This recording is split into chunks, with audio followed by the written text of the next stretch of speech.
Ladies and gentlemen, welcome back to the 5-Star Revolution podcast with your host, CJ Price. Thanks so much for joining us here on the 5-Star Revolution podcast. Go over to Facebook right now if you haven't already and just type it in, folks. 5-Star Revolution podcast on Facebook and subscribe to our YouTube channel right now, 5-Star Revolution podcast. Tonight is our very first international guest, all the way from the United Kingdom. His name is the Lion, Aaron Sharp. How you doing tonight, sir? Hey, CJ, I'm doing really good, my man. How's yourself, all right? I'm doing good. Thanks for joining us here tonight from across the pond. No worries. Thanks for having me. It's a pleasure, and I look forward to the questions you're going to ask. So, it's a pleasure to be on your show. So my first question for you, Mr. Sharp, is: were you a wrestling fan growing up? I was, just pretty much like any other wrestler. We all start off as fans. Otherwise, we wouldn't be in the first place, I guess. But I think I was about 6 years old when my old dear, my ma, she walked through the door one day. She used to work in a pub, and she walked through with this video cassette, and she was just basically, "I bought this wrestling back for you." I was like, "What?" I remember it like it was yesterday. Just like wrestling. So I said, I didn't even know what it was at the time. So obviously, we put it in the VHS cassette. And then I think the first wrestler I ever watched was like Hulk Hogan. And I was just watching this big, like larger than life guy in these yellow trunks. And I think, can't remember what it was. It was like SummerSlam 89, something like that.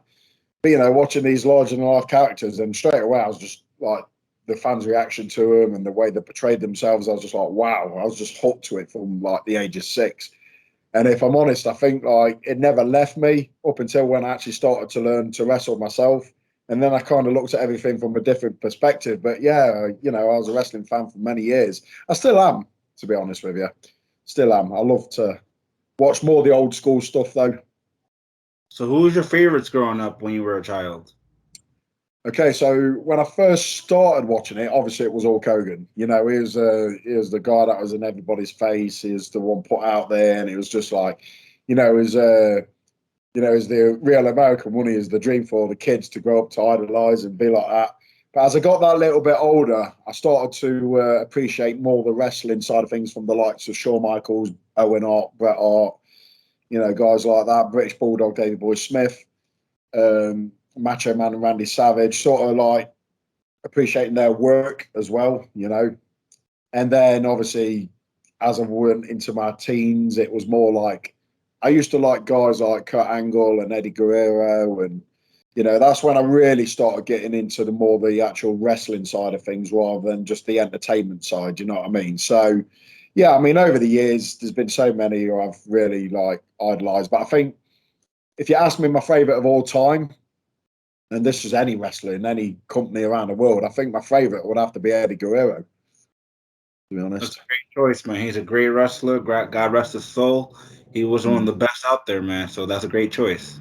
Oh, without a doubt. I actually met Vicky Guerrero a few years ago as well, and I got talking to her. And she watched one of my matches with Kip Sabian, who's now in AEW. And we had a match, and like I got talking to her straight after, and she was telling me, your match was really good, blah blah blah. And like I think I was a little bit starstruck, like even though it was his wife, like, but I was like, really? Wow, you're saying that sort of thing? And that was probably a really good highlight of my career, just hearing them words from Vicky Guerrero, because obviously little did she know her husband was my favourite of all time. So yeah. How'd you get your start into this crazy world of professional wrestling? Oh, you know what? When I was about 14 years old, I rang around where, to be honest with you, I'm trying to think how old I would have been. No, what year it would have been. It was 96, about 98, 99. I was ringing around trying to find wrestling schools, and I found a couple, but they was really expensive back in the day, like really expensive. I think a weekend was something like, I think they want like £200-300 for a weekend, and at the time we couldn't afford it. And it was a good travel as well. So I thought, well, I've tried here, tried there. And it just didn't seem to be many around. And I got hold of one company. I think it was like British Wrestling Federation, something like that back in the day. And they said, oh, you're too young. you know, come back when you're 16, sort of thing. I got hold of him on the phone and said, okay. So I waited till I was 16, rang him back, couldn't get through. I think they just went into liquidization or something. And so I kind of gave up looking. You know, I was 17, coming on 18. I was like, this ain't going to happen now, you know, sort of thing. Anyway, so I get a text message on my phone. Someone who knew a wrestler who actually gave him my number. And it came through and he says, oh, my name's so and so, you know, I've heard you want to learn to wrestle. So I was like, yeah, I do, yeah. So I rang him. He says, well, I wrestled for a company called All Star Wrestling Promotions, which is it was massive in the UK at the time. It's probably the biggest promotion in the UK. Still is one of the biggest today in the UK. And I said, okay. So he says, do you want to come down to a couple of shows before, meet some of the guys and that? So I was like, yeah, all right. So I turned up at the show, a few hours before the show, and I introduced myself to all these larger than life characters, some who made it big time, like Daniel Bryan, who was Brian Danielson, and, you know, some real big names, Joe Legend, you know, guys like Doug Williams and all that, and Robbie Brookside. And, you know, so I went and introduced myself to these guys. And I used to get in the ring a few hours before the shows. They say, do you want to come in the ring with us and do a bit, like, you know? So I was like, yeah, sure. So I'll get, you know, they're teaching me all the how to land and throw me about and all that. And the promoter at the time, Brian Dixon, well, he's still the promoter now. He pulled me aside and he's like, do you want to go on a Royal Rumble this weekend? I was like, really? I've barely been here for 2 minutes, like. And he was like, yeah, if you want to. So I was like, yeah, okay. So I think the first time I ever wrestled, I just grabbed the cheap pair of trainers, like, you know what I mean, and got these black jeans, and I just went out there, got with it. I got absolutely battered by all these heavyweight wrestlers. Quite a few of them was from America, and they literally battered me. You know what I mean? But it was a nice feeling. You know, I thought I'm in front of a crowd. Where at the time it was about, you know, say about 1,500 people there. And it was just a good feeling. And that's how it all started for me. And then he said, are you coming to the next one? Do you want to go in the next Rumble? And before I know it, was in tag matches. And then, you know, before I know it, he's putting me in singles. And then it just kind of took off from there, really. And then I was just traveling around with them. And yeah, so I sort of got my experience, the start of my career with all-star wrestling promotions, really. So that's how it all started out for me. Sounds awesome, man. That sounds like a great experience right there. So, Yeah. how big is wrestling in the UK? Um, it's okay, you know. I mean, at one time of day, wrestling was huge in the UK. You know, in the World of Sport days, it was like absolute massive. It was on channel ITV every week. So, you know, you'd have hundreds of thousands of viewers tuning every week. And personally, I think that was when it was at its peak in the UK. Over the years, it sort of died off a lot. You know what I mean? Of course, when you had obviously the bigger American promotions like the WWE coming out and things like that, of course, you know, it was massive. So I think over time the UK scene slowly died off, and you get your independent shows going around. But I always remember like there'd always be advertising guys from like once like Davey Boy Smith came over, and that was it. You know, big American wrestler. He was a British guy, but you know, in the American sort of wrestling federation, WWF at the time, he was there and he was the biggest sellout, and we would all go there, you know. And like the next time we'd be like Doink the Clown's there. So it was always a draw bringing in guys from abroad and stuff like that. But you know, it kept it going. But yeah, it did die off. But I think since wrestling's become more internet based, it's slowly picking up again now. You know, we're starting to get more fans in the buildings, and it's starting. I mean, there's some really good promotions in the UK, and they're all getting good names, you know. And yeah, so it's slowly creeping back up to what I don't know if it'll ever be as big as it once was, but you know, it is. I can't really comment on that. I don't know, but it's getting quite well known again. And the good thing is, many of the promoters all know each other.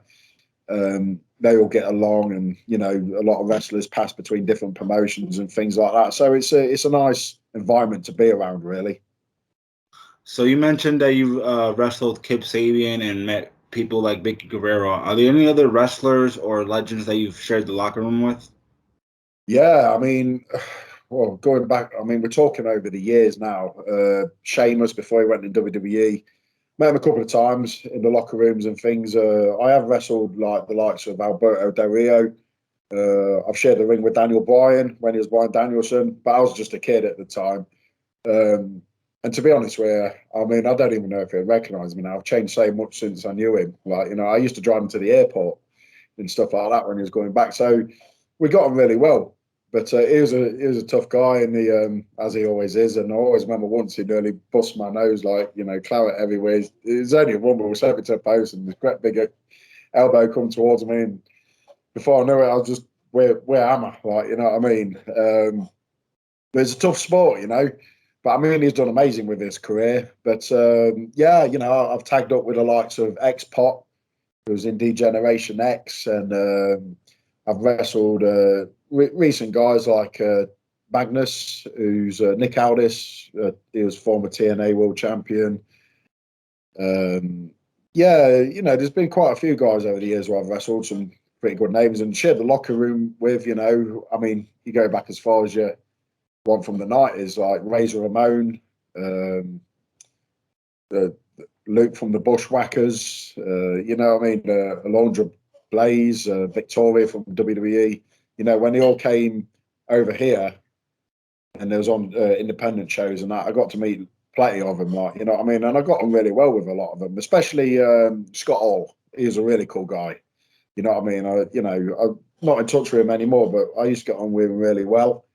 And I still talk to his lad now, who's doing really well in the wrestling scene, Cody Hall. You know, he's definitely he's one to watch out there. But yeah, I still talk to him now and again and stuff like that. And everybody stays in touch, really. But yeah, I mean, there is more over the years. But off the top of my head, I can't think. Ollie Brown, Banyas Brown, where he's in NXT now, but I'm not too sure what name he goes under, because if I'm honest, I don't follow too much at the minute. Like, you know what I mean? I do it, but I'm not one for sitting down watching it much. But So I'm assuming you've wrestled in the United States as well during your career, right? no, never Not yet? wrestled in the United States. No, no. I mean, I have been asked once or twice. You have wrestled Americans in your career. Yeah, yeah. Would you say just a difference between wrestling a United Kingdom guy versus a US guy?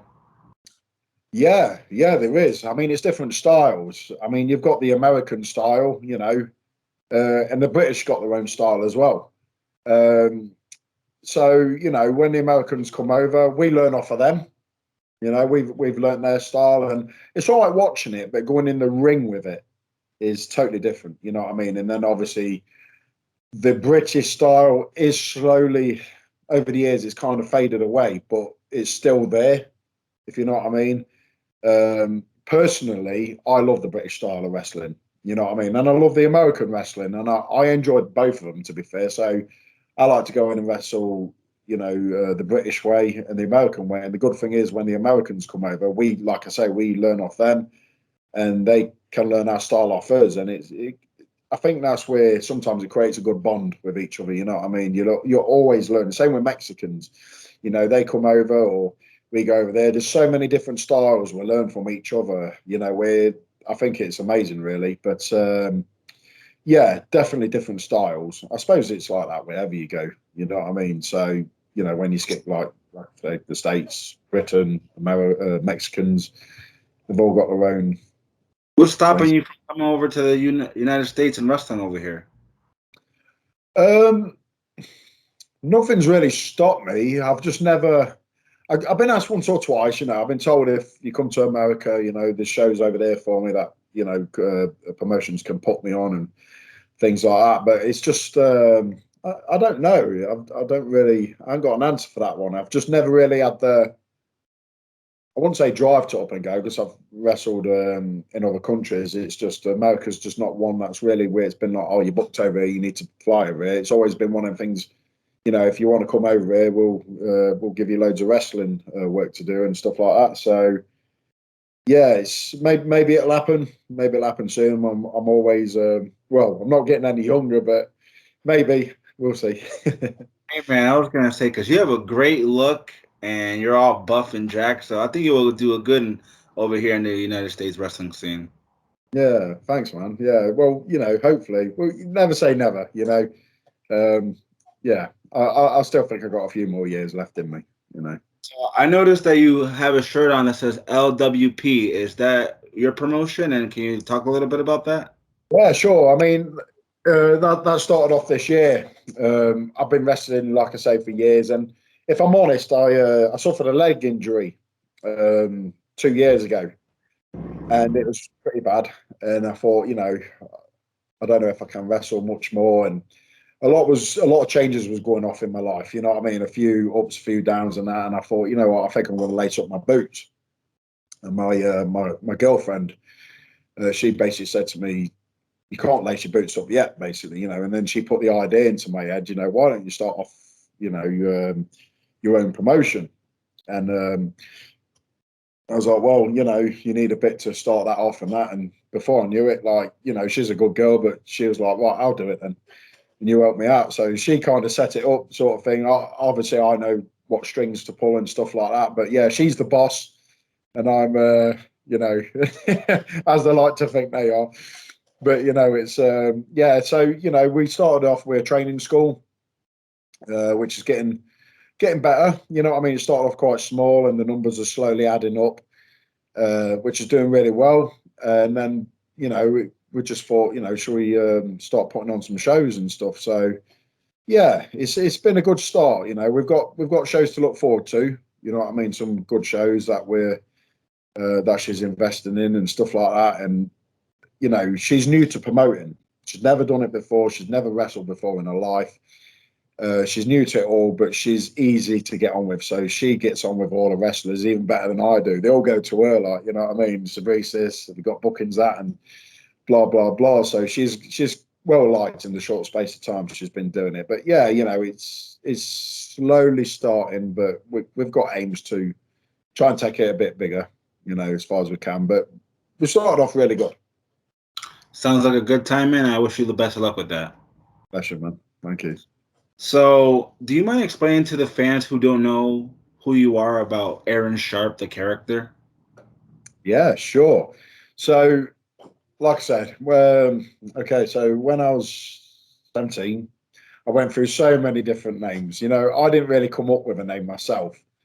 Uh, it was basically Brian Dixon at the time of All Star. I come out to different names all the time when I was doing Rumbles. I was Dave Stewart, Dave Steele, uh, James something, and every time I was coming out, I was like, well, I've always got a different name, like, but I suppose at the time it was just like, I'll just give him this name, he'll be all right. He had his main cards, his mid cards, and then there's guys like me who were sort of like trainees and that. But, not taking it away from Brian, I mean, he gave me my start in wrestling, and I'll always be grateful for that. He's a lovely guy, lovely family and that. But I started to go my own way a little bit, and I did mention to him once, I said, I watched a film called AWOL with Jean-Claude Van Damme, and he's called Lionheart in it. So I said, Lionheart. So that's cool. But at the time, even though Chris Jericho was known as the Lionheart, I didn't really know anyone else at the time. So I went up to Brian and I said, how about if I call myself Lionheart? He goes, yeah, if you want to, go away, go with it. I started wrestling a little bit under that name, but then there's another guy who I heard was called Lionheart and a terrific wrestler. I never met him.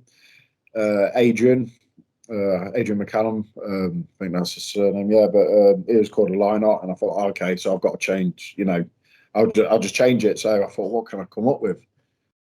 So I thought Aaron, and then I don't know why, but I just said, right, Aaron Sharp, that'll do. But I already had the name Lion tattooed on my stomach, so I thought I'll keep that, you know what I mean? And so just stuck the Lion Aaron Sharp, started doing shows for a couple of years, and I got to the stage I felt nothing was really happening. Um, so I just sort of like, I never took wrestling too serious. I just used to turn up now and again when I felt like it and do the odd show here and there. But then about a few years after, just, I think, how old was I? I was about 20, 24, 25. I started to pump weights in the gym a bit more. I started to get a good physique and stuff. And then I thought, a couple of wrestlers were saying, you look really good, man. Why don't you try and take it a bit more serious? So I thought, okay. So I started training a bit harder and stuff like that, and then I was getting put on with all these other guys that was being flown over, and some of the top British wrestlers and stuff like that. And I was getting a good physique and looking well myself. I was starting to look like them, who I kind of idolised as I was getting that bit older. And yeah, just sort of like that's who Aaron Sharp is basically. I just started off just learning my trade. You know what I mean? It's a bit different these days. I think today it's so easy to just get into the wrestling scene, where back then you had to earn your stripes, if you know what I mean. It was a bit harder. You had to prove that you wanted to be there, and rightly so. You know what I mean? I look back now and I think, was it harsh, or was it, like I said, these days anyone can walk into a wrestling training school and before they know it, they're on shows and stuff like that, where there wasn't that many promotions about when I was starting out. So it's like, if you want to get on these shows, you've got to, like I say, you've got to earn it. So it was hard, I had to do all the bad jobs and go and fetch people's drinks and stuff like that. Just sending me setting the ring up, like, which, don't get me wrong, I even do to this day. You know what I mean? I'll turn up the shows and set the ring up. I've never let that leave me. You know what I mean? But yeah, we had to basically do all the certain jobs and that, and then, like we say, we slowly got introduced to things. But yeah, Aaron Sharp, like the Lion, I kept that going, and over the years it sort of stuck. And the more guys I've wrestled over the years, my name's got about a bit more, and it's like, yeah, the Lion, Aaron Sharp, and it's just sort of gone from there, really. And like, I've had a good career. I am gutted, if I'm honest. I never got a chance to wrestle the guy called Lionheart, because I've seen a few feeds here and there in the UK forums that say, "Would you like to see each other?" And I used to look at him and be like, "The Lionheart Sharp versus Lionheart," and I thought, you know what, I've heard so much about this guy, and I watched a few things about him, and he was, from what I could tell, he was an amazing gentleman and an amazing wrestler in the ring, and I'd love to have stepped in the ring with him, like, and God bless his soul. He's I've only ever heard good things about him, and it's a shame I never got a chance to step in the ring with him, really. Sorry to hear that, man. But I'm glad that you explained to the fans of who you are. Sounds like a very interesting story. And to piggyback ahead of now, this is the portion of the podcast where I asked the wrestler to shoot a 30-second promo, whether it's a heel or a face. Can you do that for us? Yeah, okay. You tell me what you want, heel or face. What are you doing right now? At the minute, I'm a face, but I All right, prefer the heel. shoot a 30-second face promo on your next opponent. Right. Now? Go ahead. Okay. Look at this face. You don't know it, but you all should know it. I'm the Lion, Aaron Sharp. This is to all the Americans out there. Listen to me. Listen. Are your eyes locked on? Look at this face. Read my lips. I'm the best wrestler, the biggest kept secret that none of you have ever seen, but you're going to see it. It's about time now you knew who I was. If you don't know who I am, Google my name. You sure will know something about me soon enough. And when I fly over to the States, every top name you've got, I'm going to smash to pieces. Trust me. I don't care who they are, how big they are, how good they think they can be. It all ends the moment I step in the ring with them. I will kick the living shit out of any wrestler that steps in front of me. Are we clear? Did you get that? I love that. There you go. That was good, man. I really appreciate that. Thank you. Sorry about the So, language. any chances on tryouts with WWE, TNA, or any big promotions like that? um, years ago, I mean, I got there's a guy who was a scout for the WWE, and we are talking. Oh, what was it at the time? 26. They looked at photos of me and stuff like that, and they said, "Right, tell him to bang on a couple of stone," because I wasn't skinny. I was just quite big but no shape. So I thought, okay. So I dieted off a stone, and I looked more defined. And then I got told, right, yeah, we'll possibly get you a tryout, I'll give you a tryout and stuff like that. And I waited, and then I don't know what happened. I think the trials all fell apart. Like, no, none of them ever happened. So I got a bit disheartened with that. But yeah, I was wrestling on all these other shows and all these other wrestlers are saying, "Oh, you should try for WWE and this and that." And I was like, "Yeah, but I don't know how." You know what I mean? I don't know who to contact and who else to get in touch with. I messaged Gerald Briscoe. I managed to get hold of him, and he just told me to message William Regal, but I couldn't get hold of Regal. So it was like, I think I just, to be honest with you, I got to a stage where I was like, I'm 33 years old now. You know what I mean? And that was when I was really starting to get seen a bit more. But I thought, I'm getting seen a bit more, but now I'm at the age of 33. I see a lot of these wrestlers kind of leaving the WWE in the mid 30s or pushing towards 40s, and you gotta be in there for a couple of years first before you even get stepping on. So in my mind, I just thought I'm getting a bit too old for that. And like I say, I started taking off a bit more. And when I was 33, yeah, towards the end of being 33, I had my leg injury, which the doctors told me I'd never be able to walk properly again, never mind wrestle. I mean, I nearly lost my leg. So that was going through my mind, and I didn't wrestle for nearly a year. So I had all the therapy and everything and all the physio and stuff, and I decided I'm going back in the ring. And that's when I flew to Germany, and I became the first ever RPW Undisputed Champion over there. And then since then, if I'm honest, my wrestling career has got even better. I had a documentary made about me, which was doing really well, and all the opportunities getting thrown my way. But I don't get me wrong, I'd love to have gone for the WWE, or at least had a few matches. But I'm at that age now. I'm 36, 36 and a half, say, pushing towards 37, and it's like, I could go in there, have a few good matches and stuff like that. But to make a career in it, I think, obviously being realistically, I'm getting a bit too on the older side of that.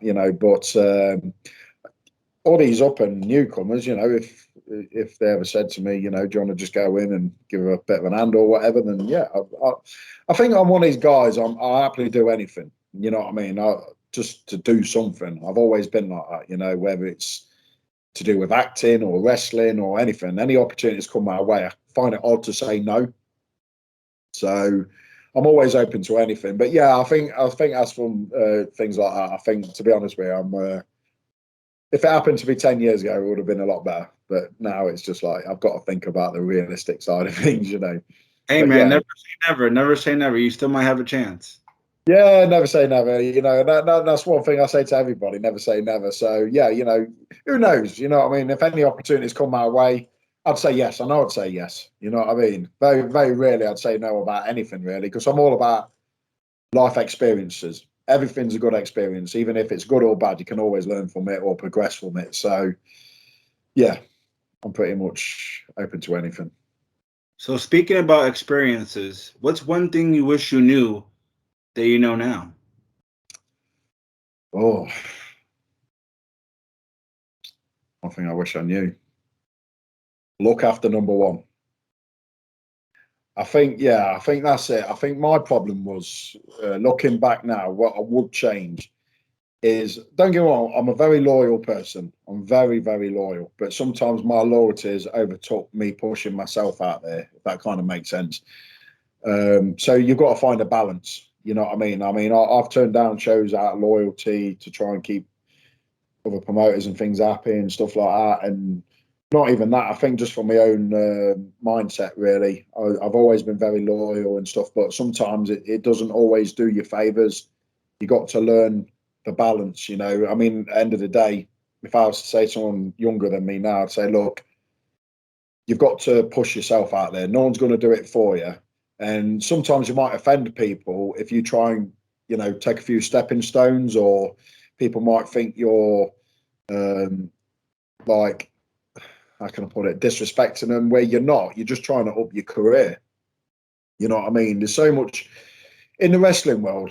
There's a lot of egos, and rightly so. It's a sport where I suppose you kind of need a little bit, but there's a lot of egos. There's a lot of controversy. There's so much. I'm not going to really get into that, but you do come across that sometimes, and sometimes you kind of look at situations like, shall I do this? Shan't I do that? And if I did this, would it upset that person? And if I did that, would it upset that person? So you kind of hold back on your career, where if I'd known then what I know now, what I'd say to guys under our wing and stuff like that, I say, look, the right people will stand by 100% and push 100%. You know what I mean, or regardless. So you've just got to look after number one, go for everything, and people will fall out with you. Some people you'll gain the respect, and it's just never ending. But you've got to look after number one. Everything's an experience. If you see a door open, go and open it. You know what I mean? And at the end of the day, it's yeah. So I think my problem is I've always been too loyal and worried about what other people would think. Where, like I say, now I've got that bit older, it's just one of them things where it's like there's got to be a balance. You know what I mean? So I totally yeah. agree, man. Sometimes you gotta be selfish and look after Mm. yourself. Look after others. Of course you have. And at the end of the day, if you do make it up there, it's not just doors you open for yourself, but you can open many doors for many others and stuff like that. You know what I mean? So in the wrestling world, I just wish everybody all the best. I don't hate nobody in the wrestling world or anything like that. I've got no jealousy towards anybody. And if anybody can make a good few stepping stones to ever where they're going, if I can help them in any way, I will. And if I can't, then I just wish them all the best, succeed. You know what I mean? Go for it because, everybody's wanting that top spot. And the only people that get there are the people that chase them and go all the way. And sometimes you just got to focus on one goal, forget what's around you, and just go 110%. And that was my problem. Sometimes I didn't go 110% on the one goal. I focused too much on what was going off around. So, yeah. So a couple more questions for me, Mr. Sharp, before I let you go. Do you have one or two funny road stories that you would like to share with us? I've got a couple. Like, yeah, I mean, um, well, one story. Like, I mean, I'm not a drinker. You know what I mean? I like a beer now and again. You know what I mean? Like anybody else would. But we had a show one day, and it was about 12 o'clock in the afternoon. And the night before, I started going on a few beers with a couple of my mates and stuff who were wrestlers at the time. And we got on it heavy. You know what I mean? It turned into a party. Like as one of them, and then, like I'll speak like this, but I'm sure many other wrestlers have done the same. And the next day, I woke up with such an headache. I thought, no way am I going to do the show today? Like, you know what I mean? And we've all got stories. And I went into the show, and yeah, I wasn't 100% still. Like, you know what I mean? And trying to wrestle when you've had a heavy night out, and it's only 12 o'clock in the afternoon. That was many years in my younger days. I ain't gonna pull punches. Like, we all like to view beers, and we all like to go out after the show. And I was one of them that couldn't handle my beer very well because I didn't do it that often. So like, I tried to keep up with some of these guys, and these guys can really sup. And here's me, like, trying to keep up, and I was just completely flat out, like, you know what I mean? And then the next day, when you're trying to wrestle and your head's still spinning and stuff like that, and every little land you do, every little bump, and it's feeling like 3 times as hard and stuff like that, yeah, it's not the best of ideas. It's all right me explaining it, but if you actually seen it, you'd be laughing your head off, thinking, "Oh my God, he's definitely not himself in here today." You know what I mean? It's one of them, you'd have to see it to believe it. But yeah, there's loads of stories on the road, with other wrestlers and how it used to be. They were playing pranks on each other, and you'd find just little things. Wrestlers played pranks like nicking the boots outside, filling it up with some like talcum powder, and trying to stick the boots on and stuff like that. And there's so many horror stories as well, other things going in boots that shouldn't have been, stuff like that. And you're just around it all the time, and you see the odd fallout kick off over it, and it's crazy. It's crazy. I could pick 1,001 things really, but yeah, it's there's so many stories over the years, but they're funny. They're good ones. When you look back now, they're quite funny. But at the time, it can be quite serious. You know what I mean? But you look back and you're like, we could have killed each other. you know, but yeah. Well, I'm So, sure you had a good time throughout your career. And speaking about your career, my last question is, what can we expect out of you in the next 3 years? the next 3 years. Okay, so I want LWP to take off. That's my main priority at the minute, just to get it out there more and get more guys over. Um, and then just give it my all. You know what I mean? I just literally want to give it my all. I think I've only got a few years left in me at my peak. So I just want to go out, leave a mark on every little show I do, give it 110%, leave people talking about, Aaron Sharp, and just, retire when it comes to it. I am one of these guys. I don't want to retire too late. You know what I mean? I do want to take a step back and focus on other things like training people and stuff like that. But over the next few years, I just want to go out and leave my mark everywhere I go, basically. And like I say, my main priority now for me is helping out a few of my friends who've got their own promotions and literally like trying to get LWP to go a bit higher up there, So yeah, but you can be sure that if you ever see Aaron Sharp's name, you're going to see a few more big things to come, Sounds good to me, man. So, is there any social media that you would like to plug, or any future wrestling shows that you would like to plug? Go right ahead, sir. Yeah, definitely. I mean, LWP, Lion Wrestling Promotions in the UK. You can follow us on Facebook and Instagram. We've got a website, lionwrestlingpromotions.com, www.lionwrestlingpromotions.com. You get all the updated news on there. It's just a brand new website, so it's all still being updated. We've got a bigger roster than what's on there, but it's slowly getting put together. We've got a show, King of the Castle, what's coming up on the 4th of December. That's where we're going to crown our first ever heavyweight champion. And we've got some really good wrestlers involved in that one. I will be defending the RPW titles on that. Who against yet, I am not sure. But yeah, just keep up to date with Lion Wrestling Promotions. And, over time, we just hope we can bring some really good matches and get people talking and feel like they're part of it. And like I say, just want to thank everybody that supported me over the years and everything. And, like I say, a few more years left in me yet. So I'm going to give all you fans my all. So. Well, Mr. Lion Sharp, thank you so much for joining us all the way from the United Kingdom. It was a true pleasure. You were the first international wrestler that I had on a podcast. Thank you so much. We wish you the best of luck in your career. And for all you listeners, all you fans, go follow us on Facebook, 5 Star Revolution Podcast. And don't forget to subscribe to our YouTube channel, 5 Star Revolution Podcast. The Lion, Aaron Sharp. Thank you so much, sir. I appreciate it. Jay, thank you.